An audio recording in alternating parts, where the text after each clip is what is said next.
Assalamualaikum warahmatullahi wabarakatuh. Jumpa lagi bersama saya Ahmad Sepri di channel Anak Teknik. Di kesempatan ini kita akan membahas masalah pembuatan dashboard kecil ya, dashboard mini seperti yang kawan lihat di layar kaca Anda. Silahkan dilihat, ini dashboard mini untuk speedboat dengan ukuran panjang 2,5, lebar 1,2 dan tinggi 0,4. Aduh, saya cegukan kawan-kawan. Oke, kita flashback dikit. Sebelum itu saya mengajak teman-teman buat like, subscribe, dan jangan lupa tekan lonceng biar tetap berlangganan dengan channel saya.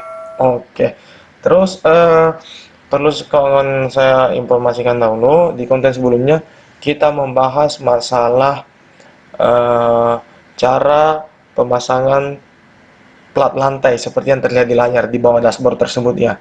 Cara pemasangan plat lantai, linknya saya rekomendasikan di pojok kanan atas ini dan juga di deskripsi video ini. Oke sahabat teknik, penasaran bagaimana cara buat dashboard tersebut?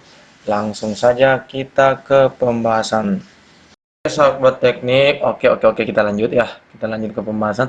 Jadi ini ada di layar, ada kelihatan sebuah kotak dari plat bekas yang saya lem menggunakan lem glue gun. Setelah udah terbentuk kotak, kemudian kita lanjut ke proses pendempulan bagian dalam. Kenapa kita harus dempul, nggak langsung laminasi? Tujuannya supaya ada lengkungan pada daerah sudut, sehingga pada saat dilaminasi serat fiber itu mudah melekat di daerah sudut. Kemudian nanti tujuannya untuk proses pendempulan, ya ini dia contoh pendempulannya ya. Karena tadi nggak kelihatan, saya kasih contoh pendempulan sudut yang ibaratnya kita samakan di dalam dashboard tuh. Ini modelnya kayak gini, kita dempul. Tujuannya apa? Sehingga serat itu mudah melekat dan nanti bagian luarnya bisa kita grinding berbentuk bulat dengan luar dashboard tersebut karena dalamnya sudah padat dengan dempul. Oke, kita masih lanjut di proses pendempulannya. Kemudian ini dia contoh pendempulannya, teman-teman bisa lihat ya tekniknya supaya cepat. Nah gitu, oles semua dulu baru digaris sekali. Oke, setelah proses pendempulan, ini masih pendempulan. Kemudian kita lanjut ke proses pemberian serat mat di bagian dalamnya.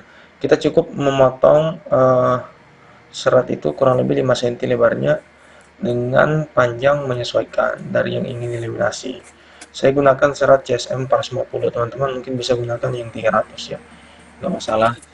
Satu lapis aja, tujuannya untuk merekatkan antara sisi yang satu dengan sisi yang lain pada dashboard ini.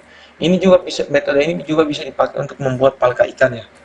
Palka ikan, kemudian meja atau produk apa saja yang menggunakan fiberglass tetapi memanfaatkan plat fiber bekas yang ada. Jadi ini juga bisa dipakai metode untuk menyambung plat. Oke. Bisa dipakai untuk membuat bak mandi, modelnya kayak gini. Kita masih proses laminasi, sudut cukup satu lapis, tapi untuk bak mandi teman-teman saya rekomendasikan gunakan serat 2 lapis ya, dengan potongan 10 cm karena di dalam tekanan agak kuat. Jadi kalau 10 cm itu daya rekatnya lebih bagus karena lebih lebar. Karena ini cuma dashboard, nggak ada beban dari dalam, saya kasih cuma 10 cm lebar seratnya. Nah kemudian kita grind dari sudut bawah, karena sudut bawah itu akan dilaminasi pada lantai yang terlihat di sini ya. Ini kan dilaminasi di sini, dudukan sini, sehingga bagian bawahnya ketutup. Nah ini dia modelnya, model mentahnya, masih model mentah ya. Kemudian nanti setelah tadi kan udah digerinda halus-halus ya, modelnya kayak gitu. Nah, ini dia tukang saya. Kemudian kita buat pintunya itu listnya dari plywood aja, plywood 12 mili lah. Boleh kawan-kawan bisa gunakan juga plat fiber yang untuk list pintu.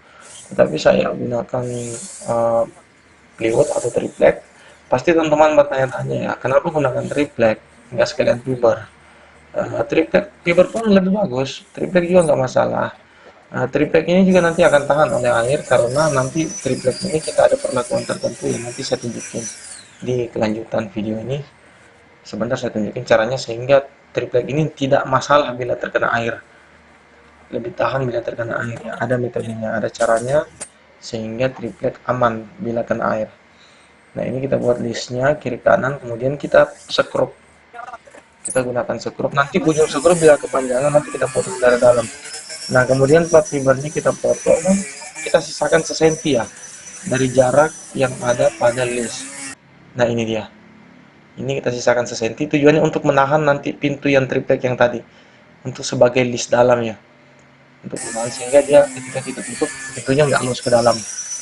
Kenapa mesti ada pintu di depan dashboard? Itu akses ke dalam dashboard untuk mengatur kabel-kabel panel, kemudian sling, remote control. Di sini semua aksesnya. Kita masuk proses pemotongan. Nah, setelah itu isi dalam kita buka. Nah, itu dia ada kelebihan dikit ya.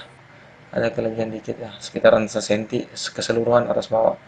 Kemudian ini ada proses resin. Kita campur dengan katalis secukupnya. Gunanya tujuannya untuk menguas ya. Kita lapisi fluid ini dengan resin supaya ketika fluid ini terkena air itu aman, tidak rusak karena sudah ada resin yang menutupi fluid. Kita kuas dengan resin kawan-kawan, jadi ibaratkan kita cat mungkin resin ini lebih tahan ketimbang cat jotun atau apalah hempel. Resin ini lebih aman, jadi saya saranin buat teman-teman yang ingin mencat kapalnya sebaiknya cat pakai resin, itu lebih aman, lebih tahan, tapi gunakan resin yang berwarna ya. Ini adalah proses pengecatan penutupan pelapisan triplet menggunakan menggunakan resin. Nah ini kemudian montanya udah dilapis dengan resin, sisi dalamnya udah ketutup, sisi dalam. Nanti kita akan cat, tapi di konten kali ini saya tidak mengecat ya. Nanti proses pengecatan itu dalam satu konten di akhir video ini, di akhir season ini nanti saya akan tunjukin cara catnya.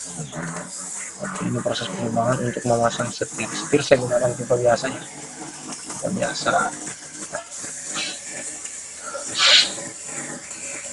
Jika teman-teman tidak memiliki mata bor also, teman-teman bisa menggunakan bor biasa ya, kemudian dibor berkali-kali sehingga lubang. Nah ini dia proses mentahnya ya, jadi mentah, tetapi belum ada saklar starter, saklar lampu belum. Nah ini dari depan.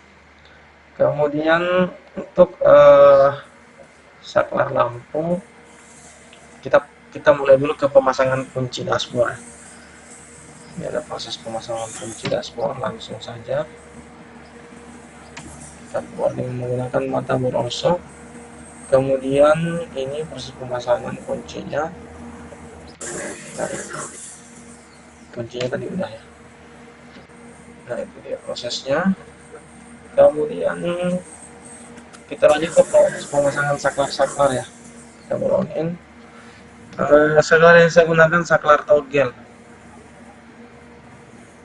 Nah ini dia saklar togel.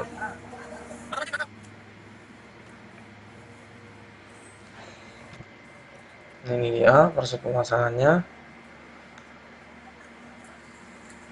Oke kawan-kawan, nah ini jenis saklar togelnya. Mungkin kawan-kawan bisa lihat. Nah sudah terpasang semua ya. Oke, di konten selanjutnya mungkin saya akan membahas masalah pembuatan setir ya. Pembuatan setir dari dashboard ini. Nanti ada buat setir dari fiber, daripada kawan-kawan membeli setir harganya mungkin mahal, teman-teman bisa memanfaatkan plat sisa yang ada, kemudian ada pipa, kita buat setir untuk speedboat. Setir ini sangat kuat dan tahan, tidak ada karat ya. Nanti linknya saya akan rekomendasikan di akhir layar ini.